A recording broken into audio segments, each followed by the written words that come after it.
வேதாம பகுதி 2 தெசலோனிக்கேயருக்கு எழுதின 2ஆம் நிருபம் 1வது அதிகாரம் 6வது வசனம். நான் வாசிக்கிறேன். உங்களை உபத்திரவப்படுத்துகிறவர்களுக்கு உபத்திரவத்தையும், உபத்திரவப்படுகிற உங்களுக்கு எங்களோடு கூட இளைப்பாறுதலையும் பிரதிபலனாக கொடுப்பது தேவனுக்கு நீதியா இருக்கிறதே. அல்லேலூயா. இந்த வார்த்தையை தான் ஆண்டவர் நல்ல சபைக்கு கொண்டு வந்திருக்கிறார். இந்த மாதம் எங்களுடைய ஊழியத்தின் வாக்குத்தத்த வசனமும் கூட. வேற வார்த்தைக்கு நேராக போகலான்னா ஆண்டவர் இந்த வார்த்தையை தான் கொடுத்தார். இந்த வார்த்தையை யார் சொல்லுகிறார் என்றால், தெசலோனிக்கேயருடைய சபைக்கு அப்போஸ்தலனாகிய பவுல் எழுதுகிற ஒரு நிருபம், கடிதம் எழுதி அந்த ஜனங்களை விசாரிக்கிறார், உற்சாகப்படுத்துகிறார். உபத்திரவப்பட்டு கொண்டிருக்கிற அந்த ஜனங்களை உற்சாகப்படுத்தி தேவ மகிமை உங்களுடைய வாழ்க்கையில உண்டு என்பதை அறிவுறுத்தி இந்த கடிதத்தை அவர் எழுதுகிறார். இந்த தெசலோனிக்கேய பட்டணம் எப்படிப்பட்ட பட்டணம் தெரியுமா? மக்கெதோனியா தேசத்துல ஒரு புகழ்ச்சியான, ஒரு ஃபேமஸான பெரிய பட்டணம் தான் இந்த தெசலோனிக்கேய பட்டணம்.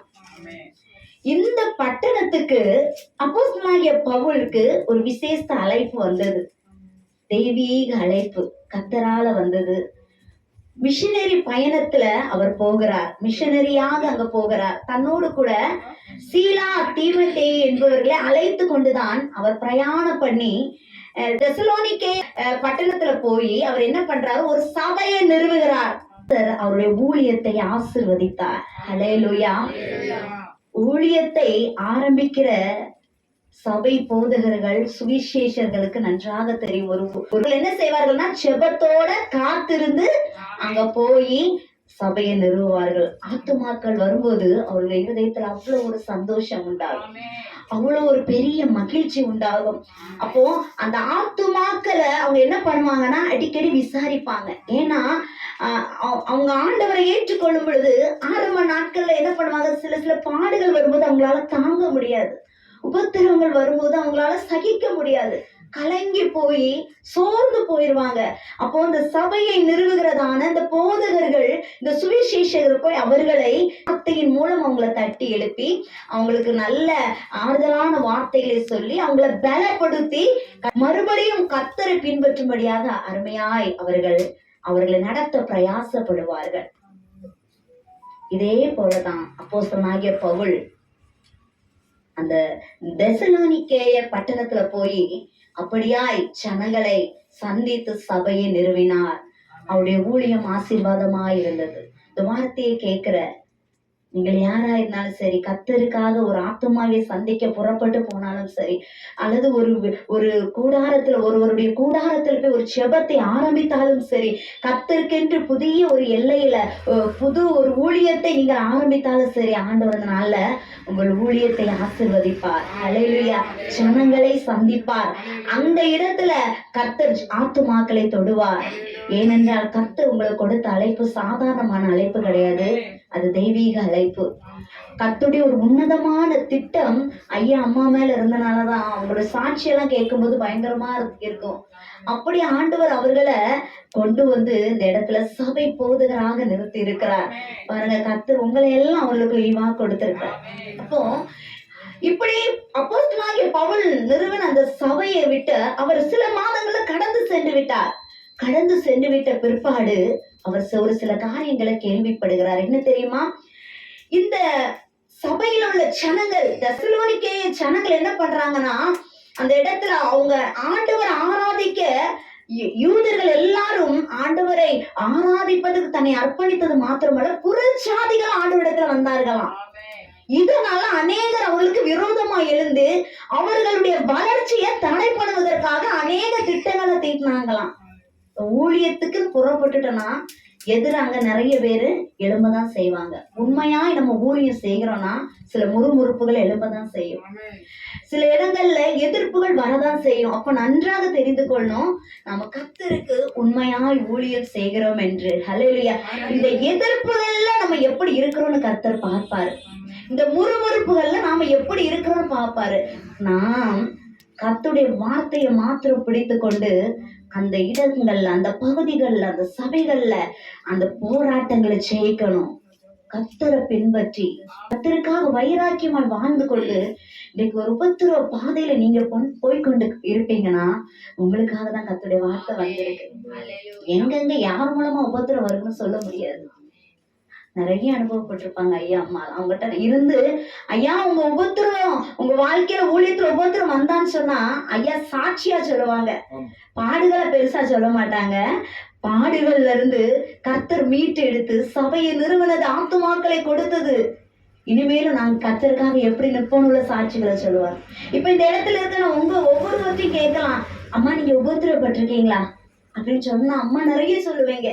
அப்படித்தானே? சகோதரி கர்த்தர் ஏற்றுக்கொண்டு கர்த்தருக்காக வாழ்றாங்க. குடும்பத்துல எதிர்ப்புகள் மத்தியில தான் வராங்க சபைக்கு. அவங்ககிட்ட உங்களுக்கு உபத்திரம் இருக்கான்னு கேட்டா அவங்க நிறைய உபத்திரங்களை சொல்லுவாங்க. ஆனா அந்த உபத்திரம் ஒண்ணுலுமே கர்த்தர் உங்களை தோல்வியாக இருக்க வைக்கல, ஜெயிக்க வைத்திருக்கிறார். அப்படி அந்த சபை ஜனங்கள் உபத்திரவத்துல இருக்கும் பொழுது அவங்கள வளர்ச்சியை தடை பண்ணவும் அவங்களுக்கு மிகுந்த அவங்களுக்கு மன காயங்களை பாரத்தை ஏற்படுத்துவதற்கு முன்பதாக நீங்க சோர்ந்து போயிடாதீங்க. இந்த உபத்திரவத்துல தேவனுடைய மகிமை உங்க வாழ்க்கையில அற்புதங்கள் வெளிப்படும் அப்படின்னு சொல்லிதான் அவர் அந்த கடிதத்தை எழுதுகிறார். கொரிந்து பட்டணத்துல இருந்துதான் அந்த சபைக்கு அவர் கடிதத்தை எழுதுகிறார், அவர்களை விசாரிக்கும்படி. அந்த வார்த்தையை தான் இன்னைக்கு நம்ம இடத்துல கர்த்தர் கொடுத்திருக்கிறார்.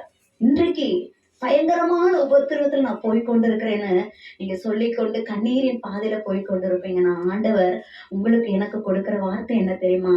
உங்களை உபத்திரவப்படுத்துறவர்களுக்கு உபத்திரவம். சில பேர் நினைப்பாங்க, ஏன் சிஸ்டர் நம்ம சபிக்கணும், ஏன் அவங்க வாழ வேண்டாம்னு நினைக்கணும், அப்படிப்பட்ட உபத்திரவப்படுத்துறவர்களுக்கு உபத்திரம் சொல்ல வரல. விரோதமாய் எழும்புகிறவர்களை எழும்ப கூடாத அளவிற்கு கர்த்தர் தடுத்து வைப்பார்.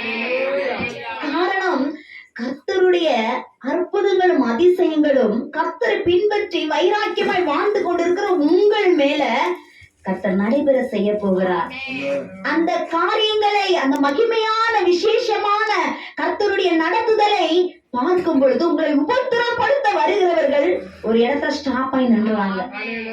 உங்களை துரத்தணும்னு சில பேர் துரத்தி கொண்டே இருப்பாங்க. இந்த எல்லைக்குள்ள வாசம் பண்ண விடக்கூடாது, இந்த இடத்துல ஊழியம் செய்ய விடக்கூடாது, இந்த இடத்துல தேவனுடைய நாமத்தை மகிமைப்படுத்த விடக்கூடாதுன்னு சொல்லி ஒருவேளை எதிர்ப்பார்கள். ஆனால் இன்றைக்கு உங்களுடைய காயங்களை ஆற்றும்படியா என்னுடைய வார்த்தையின் வல்லமை உங்க வாழ்க்கையில, குடும்பத்துல இங்க இருக்கிற ஒவ்வொரு மேல தனியாய் கர்த்தர் தம்முடைய மகிமையை விளங்க பண்ணுகிறார். ஹல்லேலூயா!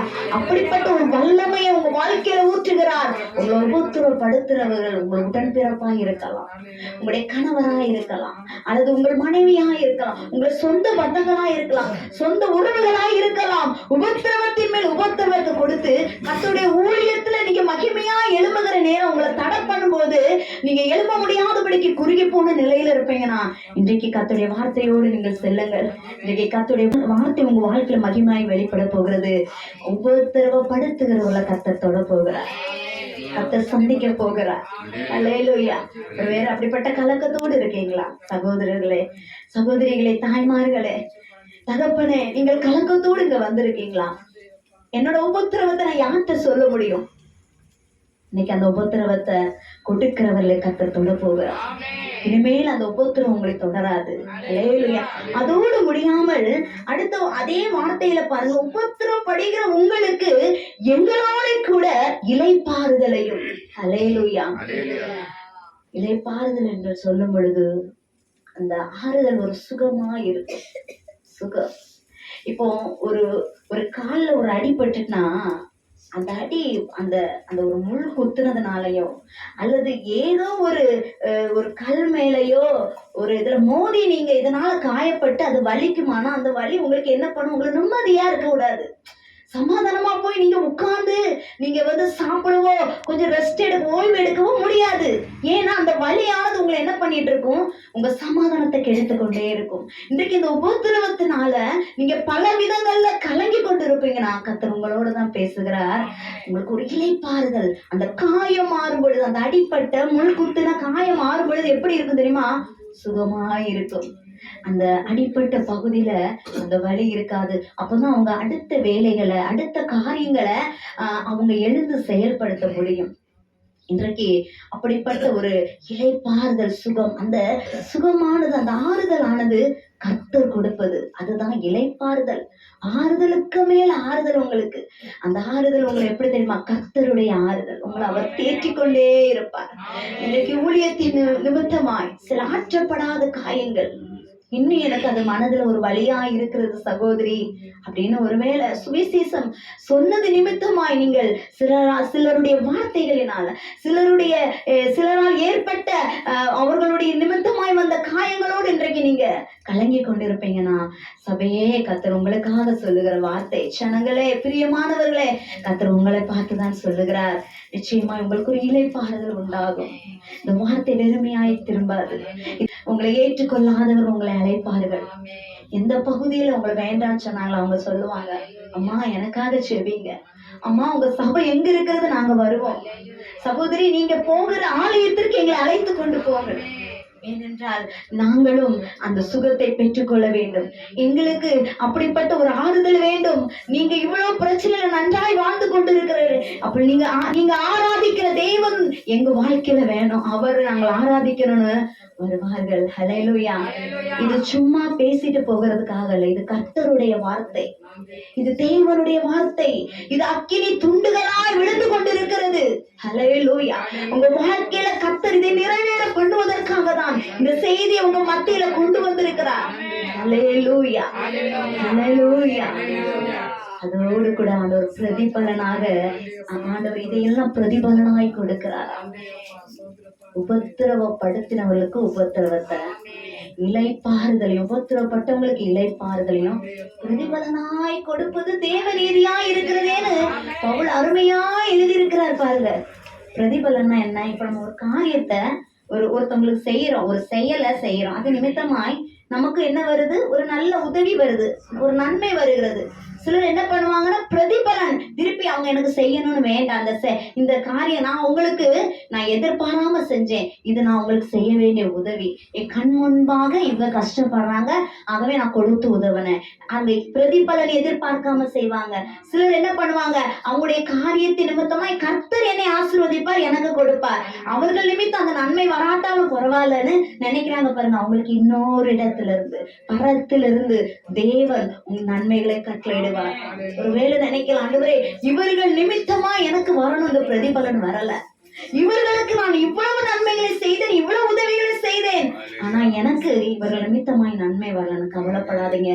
தேவன் நினைக்க பிரதிபலனாய் உங்களுக்கு தேவ நீதியை செய்ய போகிறார். சில இடங்கள்ல வர வேண்டிய நன்மைகள் தடைப்பட்டிருக்கா, கவலைப்படாதீங்க, உங்களுக்கு பிரதிபலன் உண்டு. உபத்திரவப்பட்டவர்களுக்கு பிரதிபலன் உண்டு. ஹல்லேலூயா. அது அவர் செய்வதுதான் அவருக்கு தேவநீதி. தேவநீதி என்பது என்ன தெரியுமா? சரியானதை கர்த்தர் செய்வார், சரியானதை செய்வார். நீங்க யோசிச்சு குழம்ப வேண்டாம், இது சரியா தப்பா, என் வாழ்க்கையில இப்படி கிடைத்திருக்கிறதே, இது சரியா தப்பான்னு நீங்க கலங்க வேண்டாம். தேவ நீதி என்பது சரியானது. உங்க வாழ்க்கையில வர வேண்டிய நியாயம் வரும். ஒரு நீதி சொல்லாம இன்றைக்கு உலகமும் ஜனங்களும் சரியான நீதி சொல்லாம போயிருக்கலாம், போகட்டும், கர்த்தர் உங்களுக்கு நீதி செய்வார். இது தேவ நீதி. அந்த சபையை உற்சாகப்படுத்தி சொன்ன வார்த்தையை தான் இந்த ஆசீர்வதிக்கப்பட்ட இந்த நாளிலே கர்த்தர் நமக்கு கொடுக்கிறார். இன்னைக்கு உபத்திரவத்துல உணர்ந்து கொண்டு இருக்கீங்க. என்னால அந்த உபத்திரவ பாதையில என்னுடைய ஊழியத்தை தொடர முடியல, இந்த ஊழிய பாதையில என்னுடைய உபத்திரவத்துல என்னோட பிரயாணத்தை தொடர முடியல சகோதரி, நான் எப்படி என் வாழ்க்கையில அடுத்த கட்டத்துக்கு போக முடியும்னு சொல்லி உங்களுக்குள்ள நீங்க அழுது குழம்பி இருப்பீங்கன்னா, கர்த்தர் உங்களை பார்த்துதான் சொல்லுகிறார், கலங்காதீங்க, உங்க உபத்திரவத்துக்கு பலன் உண்டு. உபத்திரவப்பட்டவள் உபத்திரவத்தை கர்த்தர் அற்பமா எண்ணாதவர், அவர் நீதி செய்வார். கடந்த நாட்கள்ல அதிகமாய் தேவ சமூகத்துல உட்கார்ந்து நான் அழுத காரியம் என்னன்னா, நான் ஊழிய பாதையில ஆரம்ப நாட்கள் ஆண்டவர்கிட்ட எப்படி ஒப்பு கொடுத்தேன், ஆண்டவரே என்னுடைய ஜீவன் பிரியும் வர உமக்காக ஊழியம் செய்வேன். ஹல்லேலூயா. என்னைக்கு என்னுடைய உயிர் போவோ அன்னைக்குதான் நான் அந்த வேதத்தை சுமந்து நிற்கிற அந்த ஊழியம் என்னை விட்டு எடுபடும். அதுவரையிலும் இந்த சரீரத்துல, என்னோட ஆவியில, என்னோட ஆத்துமாவில என் தேவனை நான் சுமந்து கொண்டுதான் இருப்பேன். இயேசு மெய்யான தெய்வம், அழைத்தவர், என்னை நடத்துவார் என்று அர்ப்பணித்தோம். ஊழிய பாதையில கால் வைத்த நாட்கள் இருந்து ஊழியத்துல தேவன் அருமையாய் நடத்தினார், ஆசீர்வாதமாய் நடத்தினார். கவனமாய் நிற்க வேண்டிய ஒரு அது பாதை. கவனமாய் நாம் நின்று கர்த்தருக்காய் நிற்கிறது. ஆனாலும் கர்த்தர் நம்மை பொறுப்பேற்றுக் கொள்வார். கர்த்தர் நம்மை நடத்துவார். அப்போ ஆண்டவர் அந்த ஊழியத்தை நமக்கு ஆசீர்வாதமாய் கொடுத்திருக்கிறார். அது ஒரு உன்னத அழைப்பு, அது பரலோக அழைப்பு. இது நாம செய்யற வேலை என்ன வேலை? இது இந்த உலகத்தின் வேலை அல்ல, பரலோக ராஜாவின் வேலை. ஒருவேளை பல நிலைகளை நீங்க சொல்லி இருக்கலாம், ஆண்டவர் இந்த ஊழிய பாதைகளை இவ்வளவு கொடூரமா? ஆண்டவரே அப்படி அல்ல. அவர் அன்புள்ள தெய்வம். அவர் சொல்லுகிறார், இவன் என்னை பின்பற்றி வர விரும்பினால் அவன் தன்னைத்தான் வெறுத்து சிலுவை எடுத்துக்கொண்டு என்னை பின்பற்றி வர. உங்க வாழ்க்கையில கொடுத்த ஒரு சில நுகங்கள், அது கர்த்தருடைய நுகமா இருக்கலாம், அது லெகுவாயும் மெதுவாயும் தான் இருக்கும். ஹல்லேலூயா. கற்பனைகளின்படி நடக்க நம்மை ஒப்பு கொடுத்து நமக்கென்று கொடுக்கப்பட்ட அது என்ன ஒரு துன்பத்தின் பாதையா இருந்தாலும் சகிக்கும்படிதான் நீங்கள் நானும் அழைக்கப்பட்டிருக்கிறோம். நாம் சகிப்போமானால், கர்த்தருக்காக நாம் சகிப்போமானால் அந்த உபத்திரவம் அது லேசானதாய் மாறிவிடும். ஹல்லேலூயா. அதான் அப்போஸ்தலனாகிய பவுல் சொல்லுகிறார், அது சீக்கிரத்தில் நீங்கிவிடும் இந்த லேசான உபத்திரவம். ஹல்லேலூயா. இன்றைக்கு உபத்திரம்னு புலம்பிக் கொண்டிருப்போம், நாளைக்கு அது மகிமையா இருக்கும். நாம் ஒரு சில மாதங்கள் கழித்து சொல்லுவோம், இந்த உபத்திரம் பாதைய வாழ்க்கையில வரலனா நான் ஆண்டவர் விட்டு பின்வாங்கி இருப்பேன், ஐயோ நான் இன்னும் நெருங்கி இருக்க மாட்டேன். இந்த உபத்திரவமானது கர்த்தரை இன்னும் நீங்கள் நெருங்கி போக உங்களுக்கு உதவி செய்கிறது. உபத்திரவங்கள் வரவில்லை என்றால் உங்க ஆண்டவரை அறியாதவர்கள் ஆண்டவரை ஏற்றுக்கொண்டிருக்க மாட்டார்கள். நாம உபத்திரத்துக்குள்ள போக போக அநேக ஆத்துமாக்களை நம் கொள்ளை பொருளாய் மீட்டுக் கொள்ளும். ஏனென்றால் அவர்கள் மத்தியில நாம் போய் நிற்கும் போது எதிர்க்கிறவர்களை கர்த்தர் சந்திப்பார். நமக்கு விரோதமாய் இருப்பவர்கள், கர்த்தருடைய நாமத்துக்கு விரோதமாய் இருப்பவர்கள் தொடப்படுவார்கள். ஆகவே இன்றைக்கு உபத்திரவத்தோடு தான் சிஸ்டர் நாங்க வாழ்ந்து கொண்டிருக்கிறோம்.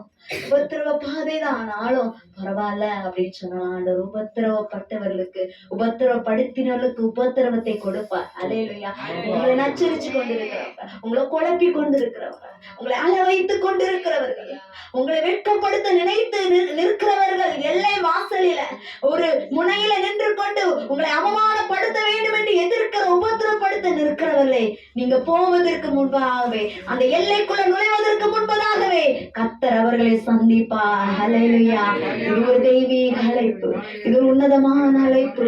ஒரு ஆத்துமாவை சந்திக்க, உங்களோடு வேலை பார்க்கிறவர்களை, தேவனை அறியாதவர்களை சந்திக்க புறப்பட்டு நான் போகிறேன்னு நீங்க புறப்பட்டு போறீங்களா? கர்த்தர் உங்களுக்காய் கிரியை செய்வார். உங்களுக்காக அங்க ஒரு அற்புதத்தை நடப்பிப்பார். ஆத்துமாக்களை கொடுப்பார். உங்களுக்கு பிரதிபலன் உண்டு. ஹல்லேலூயா. இளைப்பாறுதலும், அல்லேலூயா. உபத்திரவப்படுத்தினவர்களுக்கு உபத்திரவத்தையும் கர்த்தர் செய்வார். அவருடைய தேவ நீதி உங்க வாழ்க்கையில வெளிப்பட வேண்டுமானால் பொறுமையோடு கூட இருங்கள். பொறுமையோடு கூட நம்ம ஆத்துமாக்களை காத்துக்கொள்வோம். கர்த்தர் நமக்காக யுத்தம் செய்வார். ஆனால் நம்முடைய அலைச்சல்களை அவர் அறிந்திருக்கிறார். நம்முடைய கண்ணீருடைய துருத்தியில் இருக்கிறது. ஆகவே இந்த நாளில உபத்திர பாதையில சென்று கொண்டிருக்கிற நம்முடைய பிள்ளைகளுக்கு நேராய் வந்த வார்த்தை, கர்த்தர் உங்கள் ஒவ்வொருவரையும் தேற்றுவார். ஹல்லேலூயா. இந்த வார்த்தை நிமித்தம் கர்த்தர் உங்கள் ஒவ்வொருவரையும் ஆசீர்வதிப்பார்.